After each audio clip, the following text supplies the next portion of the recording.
Hola kawan Doomfang, kali ini kita kembali mereview film tentang sekte sesat yang berada dari anak band black metal. Dan film ini merupakan kisah nyata asal Norwegia. Sutradara, Jonas Åkerlund. Penulis, Jonas Åkerlund. Dennis Magnusson. Produser, Kwesi Dixon. Jack Arbuthnot. Pemeran, Jack Kilmer, Rory Culkin, Emory Cohen, Sky Ferreira, Anthony de la Torre. Rilis 29 Maret 2019, Inggris. Durasi 118 menit. Studio Eleven Arts, 4/2 film. Berikut review film Lord of Chaos, anak metal yang tersesat sampai membunuh orang demi ritual.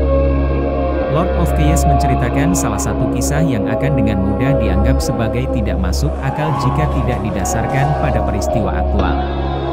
Film ini memetakan penciptaan musik black metal Norwegia. Jika itu tidak terdengar seperti hal umumnya, jangan menyerah dulu. Kisah orang-orang yang membawa musik ini ke dunia secara bergantian menghibur, menakutkan, dan mengerikan.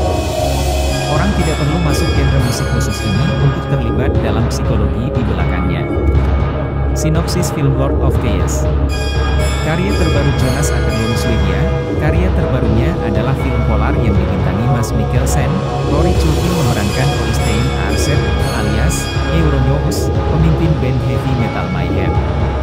Untuk mendapatkan publisitas, ia mendorong citra setan. Motonya, ketika orang-orang mendengar musik kami ingin mereka bunuh diri.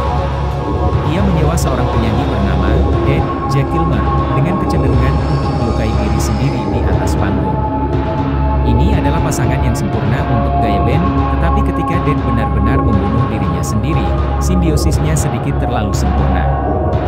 Dibiarkan tanpa penyanyi, Euronymous pindah ke menjalankan label rekaman sendiri, akhirnya menandatangani pemain muda bernama Christian Fard Vikernes, Emory Cohen. Sementara semua kematian dan kegelapan adalah kain pemasaran baginya, Fard menganggapnya cukup serius, bahkan sampai sejauh membakar gereja-gereja lokal sehingga ia dapat membual tentang betapa jahatnya dia. Ketegangan profesional terbentuk di antara keduanya, karena Fard semakin merangkul citra setan dan kemudian curiga bahwa Euronymous tidak cukup memberikan kompensasi atau kredit atas karyanya. Hal-hal menjadi gelap nyata ketika ini terjadi. Dibiarkan tanpa penyanyi, Euronymous pindah ke menjalankan label rekaman sendiri, akhirnya menandatangani pemain muda bernama Christian Fard Vikernes, Emory Cohen. Sementara semua kematian dan kegelapan adalah kait pemasaran baginya, Fard menganggapnya cukup serius, bahkan sampai sejauh membakar gereja-gereja lokal sehingga dia dapat membual tentang betapa jahatnya dia. Ketegangan profesional terbentuk di antara keduanya, karena Fard semakin merangkul citra setan dan kemudian curiga bahwa Euronymous tidak cukup memberikan kompensasi atau kredit atas karyanya. Hal-hal menjadi gelap nyata ketika ini terjadi.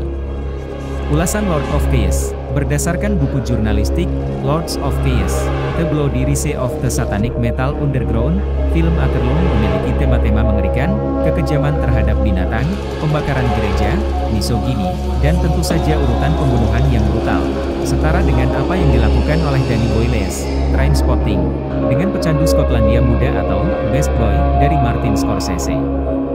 Lords of Chaos menarik Anda dengan karakterisasi yang menarik. Euronymous adalah seorang oportunis yang percaya semua hal yang jahat ini dapat digunakan untuk menghasilkan hype. Dia pura-pura tidak peduli dengan kesuksesan komersial ketika dia benar-benar melakukannya. Dia juga membuat telur semua orang aktif, tidak pernah melakukan hal-hal yang sangat buruk sendiri. Sementara itu, Fard agak naif. Dia benar-benar percaya pada adegan black metal dan tidak bisa mengerti bahwa untuk Euronymous itu kebanyakan hanya tipuan. Dengan caranya sendiri, penguasa kekacauan adalah tentang cara-cara tidak suci di mana seni dan perdagangan dapat bertabrakan. Sutradara Jonas Åkerlund, seorang sutradara video musik ulung yang telah bekerja dengan semua orang dari Metallica hingga Taylor Swift, mengambil pendekatan yang sedikit menyindir hingga 2/3 dari film tersebut. Ini sangat banyak pernyataan tentang bagaimana malapetaka dan kesuraman dapat dikemas dan dijual kepada orang-orang muda yang ingin berpura-pura menjadi lebih tua dari yang sebenarnya. Åkerlund memaparkan kualitas masalah sulit yang selalu menjadi bagian tak terpisahkan dari death metal di negara manapun. Datang dengan hal-hal baru yang mengejutkan untuk dilakukan memberi Euronymous dorongan adrenalin. Mendapatkan kenaikan dari orang lain memberikan rasa kekuatan yang jauh lebih otentik dan dari kejenakaan kinerja